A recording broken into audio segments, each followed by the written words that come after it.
half life is equal to given time over number of half life. Half life is equal to given time over number of half life. Given time कितना है 2 hours. Given time कितना है 2 hours. N कितना है, N की value कैसे पता लगेगी, 1/16 का मतलब होता है 1/2 पावर 4. 1/2 पावर 4, यहां से आपको पता लगेगा एन 4 है, तो 2/4 क्या आ जाएगा 0.5 और which is equal to 30 minutes. तो इस 1/16 से आपने जज करना है कि नंबर ऑफ हाफ लाइफ कौन सी है. Question number 2, in GM counter the positive ion takes to reach the cathode 10⁻⁻4 second. This is called dead time. ये अब आप एफएससी में जब लॉन्ग क्वेश्चन करते हैं रेडिएशन डिटेक्टर्स, तो ये उसका जो है ना वो एमसीक्यू है. Gamma radiation are emitted due to de excitation of nucleus, delta beta option, ये मैंने कल क्लास में बताया था. क्वेश्चन नंबर 4, कार्बन 13(6) और नाइट्रोजन 14(7) आर आइसोटॉन्स. कौन बताएगा आइसोटॉन्स कैसे हैं ये, शाबाश. सर इनका एटॉमिक नंबर ऑफ न्यूट्रॉन इनके नंबर ऑफ न्यूट्रॉन सेम है. 13-6 14-7 7 आएगा. जिसका बेटे काइंडली आंसर करके माइक फौरन ऑफ कर दिया करें. Question number 5, which the following statement is true for nuclear force. बेटे न्यूक्लियर फोर्स पता कहां पर होती है, न्यूक्लियर फोर्स होती है between the nuclear force exist between nucleus, between proton and neutrons. बेटे जिसका माइक ऑन है पहले माइक ऑफ करें काइंडली. तो nuclear force short range force है, gravitational force long range force है. ग्रेविटी पूरे सिस्टम को, हमारे जमीन के प्लैनेट्स घूमते हैं सूरज के गिर्द, gravitational force long range force है. सनलाइट हम तक आती है, electromagnetic force long range force है. न्यूक्लियर फोर्स वीक फोर्स है, ये न्यूक्लियस में प्रोटॉन्स और न्यूट्रॉन्स के दरमियान होती है, शॉर्ट रेंज फोर्स है. क्वेश्चन नंबर 6 इंफॉर्मेशन बेस है.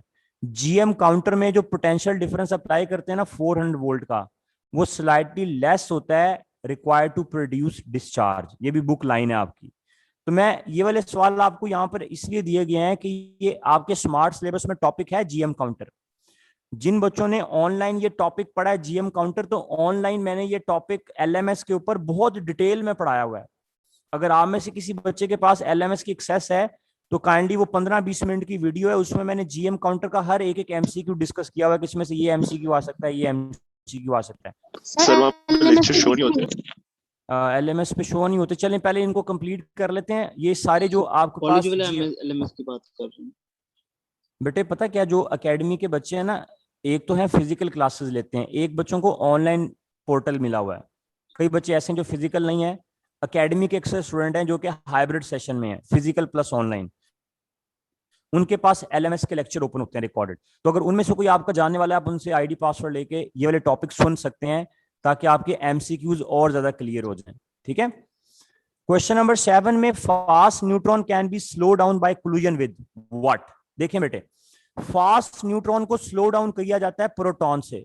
आप बोलेंगे सर वो कैसे. देखें, आप लोगों को पता है कि न्यूट्रॉन का और प्रोटॉन का चार्ज सेम होता है. जब एक न्यूट्रॉन आके प्रोटॉन से टकराएगा, ये देखें न्यूट्रॉन V1 से आया है, प्रोटॉन रेस्ट पर है, तो न्यूट्रॉन रेस्ट पर आ जाएगा. याद करें, ये न्यूट्रॉन का V1 प्राइम 0 हो जाएगा और प्रोटॉन उसी स्पीड से मूव करना शुरू कर देगा. और प्रोटॉन उस स्पीड से मूव करना शुरू कर देगा, मतलब प्रोटॉन की स्पीड होगी V1. बेटे याद है आपने चैप्टर 3 फर्स्ट ईयर में पढ़ा था कि अगर दो इक्वल मास की बॉडीज आपस में टकराएं और सेकंड बॉल रेस्ट पर हो, तो टकराने के बाद पहली बॉल रेस्ट पर आ जाएगी और सेकंड उसकी स्पीड से मूव करना शुरू कर देगी. तो ये काम प्रोटॉन का भी वही मास है जो न्यूट्रॉन का है. तो न्यूट्रॉन को रेस्ट पर लेके आने के लिए हम प्रोटॉन का इस्तेमाल करते हैं. ये भी आपकी बुक में लिखा हुआ है. कहां पर, स्मार्ट सिलेबस का टॉपिक है न्यूक्लियर रिएक्शंस का लास्ट पैराग्राफ. क्वेश्चन नंबर 8 के ऊपर आ जाएं, शाबाश. क्वेश्चन नंबर 8 भी बिल्कुल ऐसा ही है जैसे क्वेश्चन नंबर 1 था. After an interval of 1 day, अब गिवन टाइम कितना है बताएं, 1 डे. टी की जगह क्या आ जाएगा 1 डे. और उसने बोला है 1/16. 1/16 का मतलब n कितना है 4, तो n की जगह फिर से क्या आ जाएगा 4. तो 1/4 कितना आएगा 0.25 डेज. 0.25 डेज। 0.25 डेज को 24 से मल्टीप्लाई करें तो आप और में आ जाएंगे। बेटे इसका आंसर आएगा 6 आवर्स। तो बेटे ये फॉर्मूला बुक में नहीं लिखा, लेकिन ये फॉर्मूला आपको बड़ा हेल्प आउट करेगा क्वेश्चंस करने के लिए।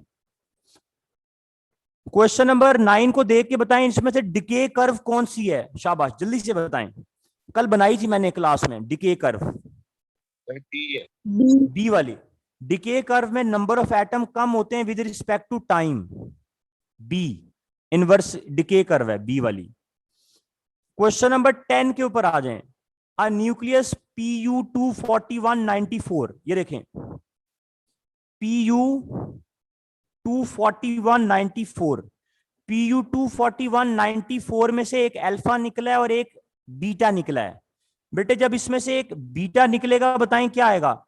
बीटा के निकलने से 241 नहीं रहेगा, 94 की जगह 95 आ जाएगा। हाँ जी शाबाश, इसको मैं एक्स कह लेता हूं। फिर इसमें से एक अल्फा निकलेगा, अल्फा। जब अल्फा निकलेगा तो ऊपर से 4 कम होंगे, नीचे से 2 कम होंगे, तो यहाँ पे 237 आएगा। यहां से 2 कम करें तो क्या आएगा 93। तो आपके पास जो नया बनेगा वो ये बनेगा 237 93, जो नेप्टोनियम होगा, नेप्टोनियम। आप अगर ना भी याद रखें तो आप सिर्फ इससे पहचान लेंगे कि कौन सा बन रहा है। सर ये माइक बंद कराते हैं बच्चों के। यार जिसका माइक कौन है, काइंडली माइक बेटे अपने बंद करें। सिर्फ बोलते वक्त जब आपने कोई सवाल पूछना हो तब ऑन कीजिएगा। अभी आपने नेक्स्ट डिस्कशन के एंड तक कुछ नहीं बोलना है किसी ने। Which of the following is the best nuclear fuel? Plutonium 239 book में लिखा हुआ है। न्यूक्लियर रिएक्शंस के अंदर जो हिरोशिमा और नागासाकी पे बम गिराए गए थे उसमें भी प्लूटोनियम यूज हुआ था। Plutonium, beta option. For skin cancer following can be used, phosphorus 32। आप बोलेंगे सर ये कहां लिखा हुआ है। बेटे ये ना जब चैप्टर 21 एंड होता है ना तो लास्ट में बायोलॉजिकल इफेक्ट ऑफ रेडिएशन है टॉपिक, जिसमें उसने बताया हुआ है कि आयोडीन 131 यूज करते हैं हम लोग फॉर थायराइड ग्लैंड, कार्बन 14 हमारे पास फूड में होता है, और फास्फोरस 32 स्किन कैंसर के लिए इस्तेमाल होता है। इनको एक दफा पढ़ लीजिएगा, लेकिन ऐसे इंफॉर्मेशन बेस्ड क्वेश्चन कम आते हैं एनएटएस के अंदर। ठीक है, क्वेश्चन नंबर 13 को देखें जरा। वो कहता है as a result of number of successive decay in a radioactive series the nuclear number decrease by 4, the nuclear number decrease by 4 while the proton number is unchanged. Nuclear number decrease by 4 and proton number is unchanged. बेटे एक minute रुकिएगा जरा यार, बच्चे कल का time table पूछ रहे हैं 1 से 5। तो फिजिक्स क्लास इसी टाइम होगी। ग्रुप में आपको शेयरिंग कर देंगे बेटे आपके ग्रुप में ना टाइम टेबल अभी आपको शेयर कर देंगे। टाइम आपका 1 से 5 है। अभी आपको क्लासेस भी अनाउंस हो जाएंगी कि कब कौन सी क्लास होनी है। हाँ जी सारा कुछ हो गया, सारा कुछ हो गया। 20 डिस्कशन, 21 डिस्कशन, चैप्टर 14 भी डाल दो। चैप्टर 14 की डाल दें, डाल दो, ये हो सकता है, कर दें। हाँ जी स्टूडेंट, क्वेश्चन नंबर 13 में as a result of number of successive decay process in a radioactive series the nuclear number decreased by 4 while the proton number is unchanged. The particles emitted are, तो बेटे जरा देखें 1 helium and 2 beta. हाँ जी वो कैसे, ये देखें XAZ है ना, XAZ, इसमें से एक अल्फा निकालें क्या आएगा। यहाँ पे A-4 आएगा, यहाँ पे Z-2 आएगा जब एक अल्फा निकलेगा। अब इसमें से 2 बीटा निकालें, 2 बीटा। जब 2 बीटा निकलेंगे तो A-4 लेगा, लेकिन यहाँ पे Z-2 में +2 ऐड होगा तो यहाँ पर Z सेम आ जाएगा। तो Z सेम तब होगा जब एक अल्फा निकलने से एटॉमिक नंबर 2 कम हुआ तो 2 बीटा निकलने से 2 बढ़ गया, तो एटॉमिक नंबर सेम आएगा। एटॉमिक मास डिक्रीज बाय 4 ऐसा तभी होगा जब एक अल्फा और 2 बीटा निकलेंगे। ठीक है, 14 नंबर क्वेश्चन में बाइंडिंग एनर्जी एक न्यूक्लियस की 7.7 है और एक की 7.8 है, तो कौन सा लार्जर न्यूक्लियस है, बी वाला, क्योंकि मैस डिफेक्ट उसका ज्यादा होगा जो लार्जर होगा, और जिसका मैस डिफेक्ट ज्यादा होगा उसकी स्टेबिलिटी ज्यादा होगी। मैंने ये फॉर्मूला लिखा था, delta M is directly proportional to stability. Question number 15 को बताएं जल्दी से। The fraction of the atom of element that decays in 6 days is 7.8। The fraction that decays in 10 days will be. अब जरा देखिएगा, वो कहता है the fraction of the atom element that decays in 6 days is 7/8। यहां से हमें half life पता लगेगी। ये देखें, हाफ लाइफ का फॉर्मूला क्या है? हाफ लाइफ का फॉर्मूला है given time over number of half life. अब गिवन टाइम कितना है? 6 days में, 6 दिनों में 7/8। 7/8, इस 8 को बताएं ये किसका क्यूब है? 2 का क्यूब। तो हमेशा डिनोमिनेटर से आपको पता लगेगा नंबर ऑफ हाफ लाइफ कौन सी है। तो इसलिए आप इस n की जगह लिख देंगे 3। तो हाफ लाइफ क्या आ गई? 2 days। हाफ लाइफ क्या आई? 2 days। अब मुझे जरा बताएं 10 days बाद कितनी हाफ लाइफ गुजरेंगी? 5। अगर पहली हाफ लाइफ 2 days है तो 10 दिनों बाद कितनी हाफ लाइफ गुजरेंगी? 5। तो 5 हाफ लाइफ के बाद डिकेड कैसे निकालेंगे? डिकेड निकालने का फॉर्मूला है 1 - 1/2n × n0। तो यहां पर क्या आ जाएगा? 1 - 1/2 की पावर 5। तो 1 - 1/32, इसका आंसर आएगा 31/32। Right option is beta. Repeat कर देना एक दफा सर। रिपीट कर रहा हूं, देखें उसने बोला है कि after 6 days 7/8 element will decade. तो यहां से हमने हाफ लाइफ निकाल ली T/n। After 6 days, number of half life की जगह 3 क्यों लिखा? क्योंकि 7/8, 8 का मतलब है 2 का क्यूब, तो यहां से n पता लग गया हमें। तो हाफ लाइफ आ गई 2। लेकिन उसने पूछा था, हाफ लाइफ नहीं पूछा उसने पूछा कि 10 दिनों बाद कितने होंगे।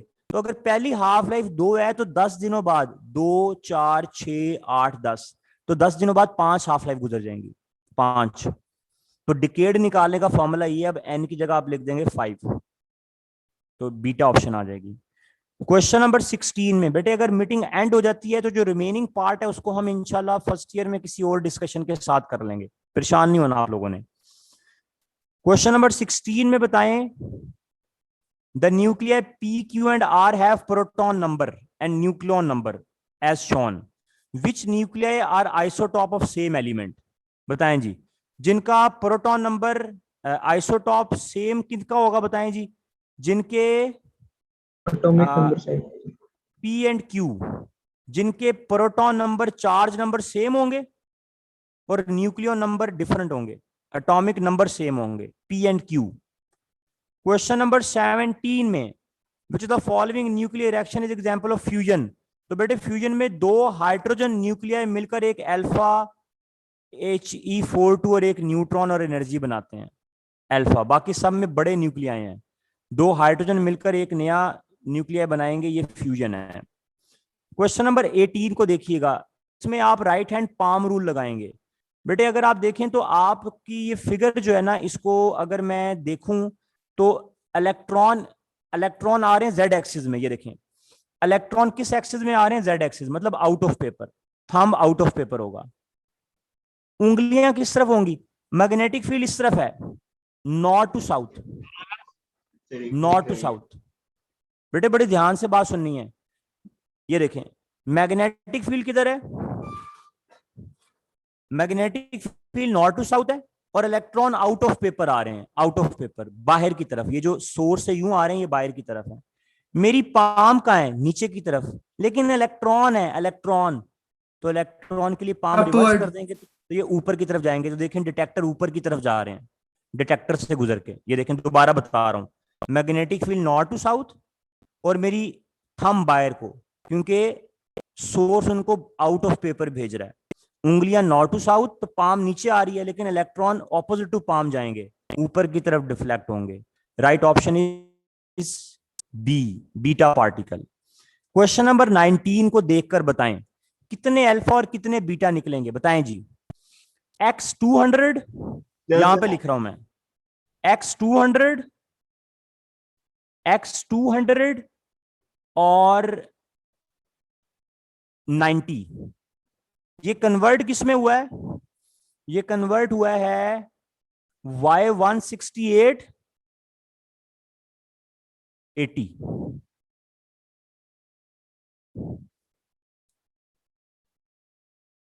168 80। अब बेटे यहां पर पता क्या करना है आपने, आपको कैसे पता लगेगा कितने अल्फा और कितने बीटा निकले हैं? 200 और 168 में डिफरेंस कितना है? 32। 8 4 और 32, मतलब 8 अल्फा निकलेंगे। 8 अल्फा, 5 बीटा, 8 अल्फा, 8 4 32। 200 और 162 में 32 का डिफरेंस है। जब 8 अल्फा निकलेंगे तो 200 में से 32 माइनस करें, यहां पे क्या आएगा? 168, और 8 2 आर 16, यहां से 16 कम करें, यहां पर आ जाएगा 74।